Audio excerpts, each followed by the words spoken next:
تاجیکستان به فهرست 12 کشور جهان شامل شد که روزنامه‌نگاران را بیشتر زندانی کرده است. ملاقات امامعلی رحمان با وزیر دفاع پاکستان. تاجیکستان و قزاقستان در تشکیل شبکه علاقه ماهواره‌ای به موافقه رسیدند. بلاروسی ارتشش را به جنگ آماده می کند. سازمان بین المللی کمیته دفاع از خبرنگاران تاجیکستان را به فهرست 12 کشور جهان شامل کرده است که روزنامه‌نگاران را بیشتر زندانی کرده است. در گزارش این سازمان که روز 14 دکبر نشر شد گفته می شود که در تاجیکستان 6 روزنامه‌نگار به مهلت‌های مختلف محکوم به زندان شدند که شمار بلندترین در آسیای مرکزی می باشد. مؤلفان گزارش قید می کنند که مرافعه خبرنگاران در تالار دادگاه نبوده ولی در سیزا پس درهای بسته صورت گرفته است. برخی از بازداشت شده ها از شکنجه شکایت کردند.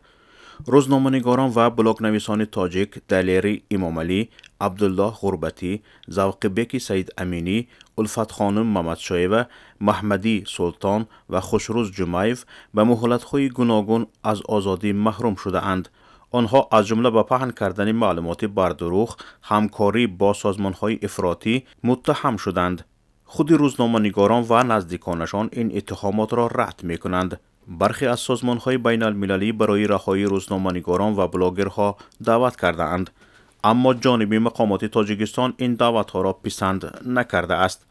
کمیته دفاع از روزنامه‌نگاران قید می‌کند که تا 1 دکبر سال 2022 363 خبرنگار در جهان زندانی شدند که رکورد نو جهانی میباشد که نسبت به رکورد سال گذشته 20% زیاد است.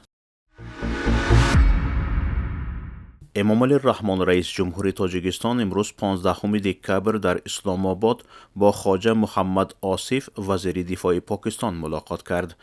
بنا به اطلاع دفتر مطبوعاتی رئیس جمهور در ملاقات راجع به نتیجه های همکاری های تاجیکستان و پاکستان در بخش های امنیت و دفاع تبادل نظر صورت گرفت. تاکید شد که تاجیکستان نقش مهمی پاکستان را در حل مشکلات تامین صلح و ثبات، مبارزه با خطر و تهدیدهای معاصر قدردانی نموده به همکاری های جانبها در بخش های امنیت و دفاع نیز توجه دائمی می‌دهد. ضمن صحبت جانبها اهمیت تحکیم همکاری ها در ساحه امنیت دو کشور را که اساس آن را مبارزه با ظاهرات تروریسم، افراطگرایی، گردش غیر قانونی سلاح، مواد مخدر و جنایت های متشکل فراملی تشکیل می دهد تاکید نمودند. در ملاقات مسئله های مهم مربوط به وضع سیاسی، نظامی و اجتماعی افغانستان بررسی شدند. تاجیکستان و قزاقستان درباره تشکیل شبکه علاقه ماهواره‌ای به منفعت جمهوری تاجیکستان توسط ماهواره کازسات 3 به موافقه رسیدند. شرکت مرکزی جمهوریوی علاقه کیهانی قزاقستان با شرکت تاجیکستانی نت سالیوشنز سازشنامه همکاری به امضا رساند. به اطلاع خبرگزاری که از اینفارم سازشنامه را دیرکتور گنرالی شرکت نت سالیوشنز بختیار عبدالستارف و معاون رئیس شرکت مرکزی جمهوریوی علاقه کیهان وسیلی لیونوف به امضا رسانیدند.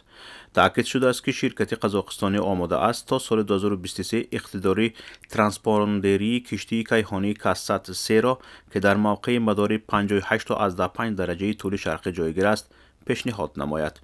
خبر داده شده است که سیستم علاقه ماهواره کازسات آماده است که نه تنها در قلمرو قزاقستان بلکه در قلمرو دولت‌های همسایه نیز خدمت‌های علاقه کیهانی رساند. گفتنی است قزاقستان دارای سیستم ملی ماهواره علاقه و رادیوشنوانی کازسات میباشد که از دو ماهواره علاقه و مجموعه اداره کنی روی زمینی اکال و کوکترک عبارت است.